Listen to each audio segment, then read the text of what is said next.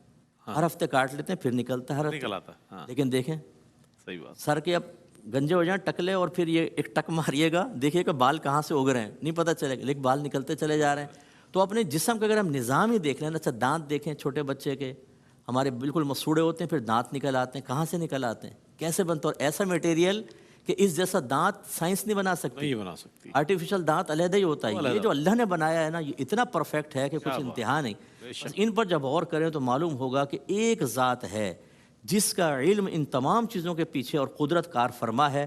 تو جب وہ اللہ واحد ہے اور کوئی نہیں ہے، تو بس پھر اسی کو مانو، اسی کی اطاعت کرو، اسی کے تصور میں کھو کر رہو، اسی کا عشق بڑھاؤ. اور وہ جس کا عشق کے اور محبت کے بارے میں کہے، بس اس پر بھی فنا ہو جاؤ، انشاءاللہ فنا حاصل ہو جائے. فنا کے بعد بقا حاصل ہوگی. کیا بات، کیا کہنا ہے. وہ کہنے والوں نے یوں بھی کہا کہ اپنے من میں ڈوب کر پا جا سراغ زندگی. یہ زندگی کا سراغ پانے کا ایک طریقہ ہے. اپنے من میں ڈوب، اپنے اوپر تو غور کر لیں پہلے. اپنے من میں ڈوب کر پا جا سراغ زندگی. تو اگر میرا نہیں بنتا نہ بن، اپنا تو بن. یہ ہے. اچھا علامہ صاحب، اب چونکہ ہم کنکلوژن کی جانب آ رہے ہیں، اور یہ ایک ایسا بنیادی ہمارا عقیدہ مسلمانوں کا کہ جس پر نو کمپرومائز اباؤٹ اٹ. ٹھیک ہے، تو یہ فرمائیے گا کہ اس کی تعلیم کا جیسے سلسلہ ہے، ظاہر پہلی درس کا گھر ہے. گھر میں اگر والدین کو، بزرگوں کو اویئرنیس ہوگی تو بچوں کو بتائیں گے. ورنہ جس ڈگر پہ لوگ چل رہے ہیں، سوشل میڈیا جہاں لے کر جا رہا ہے، جن پگڈنڈیوں سے جہاں تک لے کر جا رہا ہے، جو اسلام کی شکل پیش کر رہا ہے، بچے وہی اپنا رہے ہیں. کیا فرمائے گا، ضرورت کس بات کی ہے، کس طرح اس کو ایجوکیٹ کیا جائے؟ دیکھیے، ایک تو یہ ہے کہ بچپن سے بچے جیسے بولنا شروع کریں تو اللہ کے نبی صلی اللہ علیہ وسلم نے فرمایا کہ سب سے پہلے انہیں اللہ کا نام سکھاؤ. سبحان اللہ. اس خدائے وحدہ لا شریک جس نے عدم سے وجود عطا فرمایا، زندگی عطا فرمائی، اس زندگی کی ساری رہنائیاں، یہ زمین و آسمان کا سارا سسٹم جو چلا رہا ہے، ان فی خلق السماوات والارض واختلاف اللیل والنہار آیات لأولی الالباب، ان کو دیکھ کر رب تبارک و تعالیٰ کہ یاد آتی ہے کہ کوئی تو ہے جو نظام ہستی چلا رہا ہے، وہی خدا ہے. فرمایا خدا وحدہ لا شریک ہے. تو بچے کو سب سے پہلے اللہ تبارک و تعالیٰ کا نام سکھائے. اس کے بعد اذانوں کی آواز ہمارے گھر پر آتی ہے، لیکن ہم خود بھی باتوں میں لگے ہوتے ہیں. بچے چھوٹے ہوتے ہیں، چھوٹی بچیاں ہیں، ان کے سر پر کوئی دوپٹہ چادر رکھیں. بچے ہیں، ان کو خاموش کہیں کہ یہ اللہ کا نام ہے، اذان آ رہی ہے، اذان ہے. یہ اسلام کا شعار چونکہ پہچان ہے، تو بچے کو بچپن سے اس اذان کا احترام، تعظیم سکھائیں. اسی طرح اللہ کا کلام جب آپ پڑھیں، آپ نماز پڑھنے لگے، ساتھ بچے کو کھڑا کریں، تو بچپن سے اس کو خدائے وحدہ لا شریک کی بارگاہ میں جھکنا، اس کا ادب. اور پھر مثال کے طور پہ بچے گر جاتے ہیں تو ہم اس کو کہتے ہیں بیٹے چھوٹ، اس کو بتاؤ اللہ نے بچا لی، اللہ نے بچا لیا. ہمیں بچانے والا، ہماری حفاظت کرنے والا وہ ہمارا خدائے وحدہ لا شریک ہے. بے شک. بچپن سے بچے کے دل کے اندر ایک چیز بیٹھے گی کہ ایک ہمارا خالق ہے، مالک ہے، ہمیں پیدا کرنے والا ہے. اللہ اکبر. بڑی پیاری بات علماء کرام نے فرمائی. جب گفتگو کر رہے تھے تو مجھے حضرت یوسف علیہ السلام کا وہ جملہ یاد آیا. آپ نے جیل کے اندر علامہ صاحب کہا ان سے کہ یا صاحب السجن ارباب متفرقون خیر ام اللہ الواحد القہار. اتنے سارے خدا جن کو تم بنا بیٹھے ہو، یہ تو جھگڑا ہو جائے. فرمایا وہ بہتر ہے یا ایک خدائے وحدہ لا شریک بہتر ہے؟ کیا کہنا ہے. اس کی بارگاہ کے اندر تم سجدہ ریز ہو جاؤ، جس سے تم سب کچھ مانگو. تو یہ بچپن سے آپ اگر کریں گے، پھر آہستہ آہستہ جیسے بچہ بڑا ہوتا جائے، آپ یقین کریں رئیس بھائی، جتنا زیادہ عقیدہ توحید مستحکم ہوگا، اللہ اکبر، اللہ کا لاکھ لاکھ شکر ہے ہمارے اساتذہ کرام نے بچپن سے مستحکم کیا اس توحید کے اندر ہمیں، یعنی آج دنیا سے جانا ہے نا، آج رئیس بھائی دنیا سے جانا ہے، اس لمحے ہم چلے جائیں تو ہمیں یہ نہیں ہوگا بحمد اللہ تبارک و تعالیٰ کہ کسی جگہ کوئی کمی ہے یار ہم اس کو ختم کر کے جائیں، نہیں، خدا کا لاکھ لاکھ شکر ہے ہمارے دل کے اندر وہ اطمینان ہے، سکون ہے، اس لیے کہ عقیدہ توحید پر راسخ ہے، بہت اچھی بات، بنیاد توحید پرست ہے ہم بحمد اللہ تبارک و تعالیٰ۔ لیکن توحید کا یہ مطلب نہیں ہے کہ آپ اللہ کے نبی صلی اللہ علیہ وسلم کی ذات کو ہٹا دیں۔ قرآن تو کہتا ہے اغناہم اللہ ورسولہ من فضلہ، واحد کی ضمیر ہے، فرمایا ان کو کس نے غنی کیا؟ فرمایا اللہ نے غنی کیا، اللہ کے رسول نے غنی کیا۔ سبحان اللہ۔ قل ان کنتم تحبون اللہ فاتبعونی، اگر تم اللہ سے محبت کرتے ہو تو حبیب خدا کی اتباع کرو۔ تم زندگی بھر لا الہ الا اللہ لا الہ الا اللہ پڑھتے رہو، رب تعالیٰ تمہارا لا الہ الا اللہ قبول نہیں کرے گا جب تک محمد الرسول اللہ نہ کہو۔ یہ توحید ہے، یہ توحید ہے، یہ توحید۔ ڈاکٹر علامہ اقبال کا بھی آپ نے بڑا خوبصورت شعر پڑھا، اللہ اکبر، کہ اپنے من میں ڈوب کر سنریہم آیاتنا فی الآفاق فی انفسہم حتی یتبین لہم انہ الحق، فرمایا تمہارا من بھی یہ بتاتا ہے، یہ آفاق بھی یہ بتاتا ہے۔ تو ڈاکٹر علامہ اقبال تو توحید پرست تھے، اسی نے کہا یہ جو مفتی صاحب نے ابھی ذکر فرمایا کہ بھئی نماز کے اندر حضور کا خیال آ جائے، نماز ہوتی ہے نہیں ہوتی ہے؟ تو کہنے لگے بھئی میں تو نہ ملا ہوں نہ فقیہ ہوں نہ زاہد ہوں، مجھے تو نہیں پتہ ہے، لیکن ایک بات میں کہتا ہوں، وہ کون سی نماز ہے ان کا خیال جس میں حضور کی محبت و تعظیم نہ ہو، کہ شوق تیرا اگر نہ ہو میری نماز کا امام، میرا قیام بے حجاب، میرا سجود بے حجاب، شوکت سنجر و سلیم تیرے جلال کی نمود، فخر جنید و با یزید تیرا جمال بے نقاب، اور کیا دیتے ہیں؟ فرمایا تیری نگاہ ناز سے دونوں مراد پا گئے، عقل غیاب جستجو عشق حضور و اضطراب۔ یہ ہے توحید، یہ توحید بچوں کو سکھائیں، وہ توحید کہ جس میں اللہ تعالیٰ نے اپنے محبوب کو یہ مقام عطا فرمایا۔ کیا کہنے تمام ہوا آج کا موضوع، کافر کی یہ پہچان کہ آفاق میں گم ہے اور مومن کی یہ پہچان کہ گم اس میں ہے آفاق۔ اس اعتبار سے ہم بہت شکریہ ادا کریں گے۔ ون لائنر پیغام لے لوں، مفتی صاحب کیا فرمائیے گا آج کے اس موضوع کے حوالے سے؟ میں عرض کروں گا کہ ماشاءاللہ علماء نے بہت ہی عمدہ گفتگو فرمائی، اساتذہ کرام نے، اور بہت خوبصورتی کے ساتھ، بہت آسانی کے ساتھ توحید اور شرک دونوں کا مفہوم اور اس کی تعلیمات اور اس کی اقسام سب چیزیں بیان کر دی ہیں۔ اس کو بار بار سنا جائے تاکہ جو غلط فہمیاں پھیلانے کی کوششیں کر رہے ہیں ان غلط فہمیوں کا ازالہ ہو سکے۔ جب تک آپ اپنے علماء کو نہیں سنیں گے، اپنے اکابرین کو نہیں سنیں گے، غلط فہمیاں دور نہیں ہوں گی۔ سوشل میڈیا کے پلیٹ فارم سے دیگر جگہ پر لوگ اسی طرح مناظرے کے چیلنج دیتے رہیں گے، اعتراضات کرتے رہیں گے، اعتراض کا جواب آپ کو علماء حقانی کے پاس ملے گا۔ تو اس پروگرام کو بار بار سنیں، دیکھیں اور اس کو یاد کرنے کی کوشش کریں گے تو انشاءاللہ اس معاملے میں کبھی پریشانی کا سامنا نہیں کرنا پڑے گا۔ میں بہت شکریہ ادا کروں گا مفتی صاحب آپ کی تشریف آوری کا، علامہ لیاقت حسین ازہری صاحب آپ کی تشریف آوری کا کہ آپ تشریف لائے اور قبلہ تشریف فرما ہے۔ اور اگلا جو سیگمنٹ ہے وہ ہے آپ کے مسائل کا حل، جس میں قبلہ مفتی محمد اکمل مدنی صاحب تشریف فرما ہوں گے، آپ کے سوالات لیے جائیں گے اور ان کے جوابات براہ راست دیے جائیں گے۔ تو اس سیگمنٹ میں آپ کا اور ہمارا ساتھ رہے گا۔ ملتے ہیں ایک وقفے کے بعد۔